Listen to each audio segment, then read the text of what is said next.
பவானி சிங்கை நீக்க கோரி அன்பழகன் தொடர்ந்த வழக்கில் உச்சநீதிமன்றம் ஏப்ரல் 27ஆம் தேதி தீர்ப்பை அறிவிக்கிறது.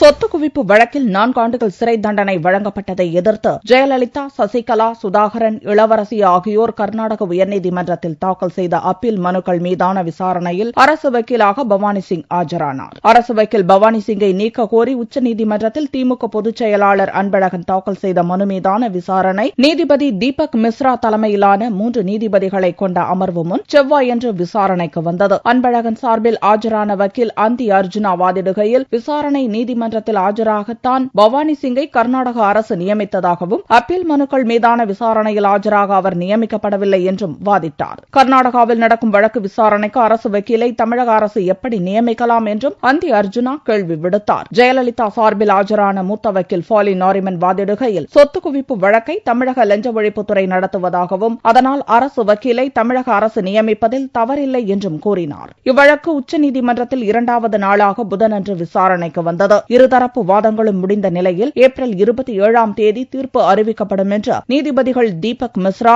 R.K. அகர்வால், பிரபுல்ல பந்த் அறிவித்தனர். அரசு வக்கீல் பவானி சிங்கின் நியமனம் முறைகேடாக, சட்டத்துக்கு புறம்பாக நடந்திருப்பது போல தெரிவதாக கருத்து தெரிவித்த நீதிபதிகள், இதற்காக இந்த விவகாரத்தை மேலும் தாமதப்படுத்த தாங்கள் விரும்பவில்லை என்றும் கூறினர். கர்நாடக உயர்நீதிமன்றத்தில் ஜெயலலிதா உள்ளிட்டோரின் அப்பீல் மனுக்கள் மீதான விசாரணையை முதலிலிருந்து புதிதாக நடத்த வேண்டிய அவசியம் இல்லை என்றும் நீதிபதிகள் கூறினர். அன்பழகன் சார்பில் எழுத்துப்பூர்வமான வாதத்தை கர்நாடக உயர்நீதிமன்றத்தில் முன்வைக்க அனுமதி வழங்கிய நீதிபதிகள், ஜெயலலிதா உள்ளிட்டோரின் அப்பீல் மனுக்கள் மீது தீர்ப்பு கூறுவதற்கு முன் அன்பழகனின் வாதத்தையும் பரிசீலிக்க வேண்டும் எனவும் கர்நாடக உயர்நீதிமன்றத்துக்கு உத்தரவிட்டனர். பவானி சிங் சர்ச்சை காரணமாக ஜெயலலிதா உள்ளிட்டோரின் அப்பீல் மனுக்கள் மீதான தீர்ப்பை அறிவிக்க மே 12ஆம் தேதி வரை கர்நாடக உயர்நீதிமன்றத்துக்கு உச்சநீதிமன்றம் கால அவகாசம் வழங்கியுள்ளது குறிப்பிடத்தக்கது.